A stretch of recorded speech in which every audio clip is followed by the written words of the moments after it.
चोरी ना करेगो। ठाकुर जी बोले ठीक है लगी।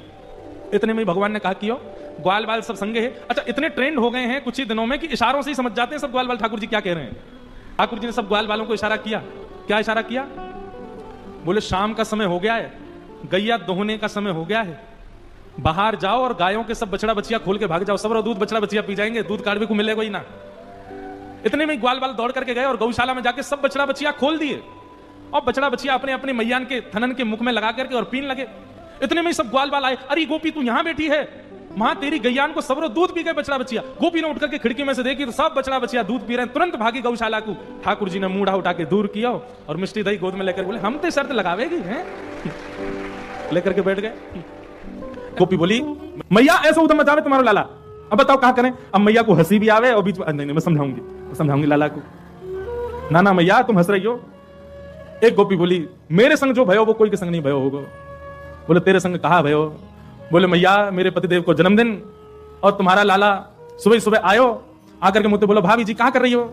मैंने की लाला आज सत्यनारायण भगवान की पूजा घर में भोग बना रही हूं, पंजीरी भून नहीं हूं। सो खड़े करके बोलो भाभी भोग मेरो ही लगा दे। तो सांची बताऊं असली जय तो मैं ही हूं, तू मेरो ही भोग लगा दे।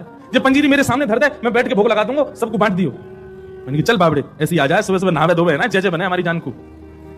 सुमैया इतनो बुरो मान गयो, कहां ते जन कुत्ता के दो पिल्ला ने उठा लायो। मैं तो रसोई घर में लगी और सत्यनारायण भगवान ने सिंहासन पर बिठा गया दोनों को।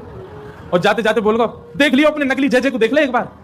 मैं दौड़ के गई, जाके देखी तो महाराज पिल्ला बैठे वहां पे। ऐसा होता मेरो पूरा पूजा घर बर्बाद कर गयो, फिर तो चौका लगाना पड़ो मुझको। और इतने में यहाँ को मन भरो नहीं, सत्यनारायण भगवान कथा में आयो नहीं। फिर मैंने पूछवाई एक बालक से, मैंने अरे कन्हैया क्यों ना आयो? बोले भाभी जी वो तो बड़ा नाराज बैठो करो, यानी असली जय को अपमान क्यों, जाके घर को पानी ना पीऊंगा मैं। रात्रि में जब सब कार्यक्रम निपट गयो, पतिदेव मेरे 60 वर्ष के है गए, बहू सो रहे मैं सो रही, तब आयो तुम्हारो लाला। और कौन सी खिड़की में ते अंदर आयो, हमारे बिस्तर पे चढ़ के मेरी चोटी और उनकी दाढ़ी बांध के भाज गयो, गुर्र गांठ बांध के भाज गयो। रात में पतिदेव प्यास लगी, जैसे ही उठे उनकी दाढ़ी खिंचे, मेरी चोटी खिंचे। मैं कहूं क्या कर रहे हो, क्या कर, वो क्या कर रही हो, दोनों क्या कर रही हो मैं निकल गए। सबरे बाल टूट गए मेरे पतिदेव के, जे उपहार दियो मेरे पति के जन्मदिन पे। मैया फिर हंसने लगी, समझाऊंगी।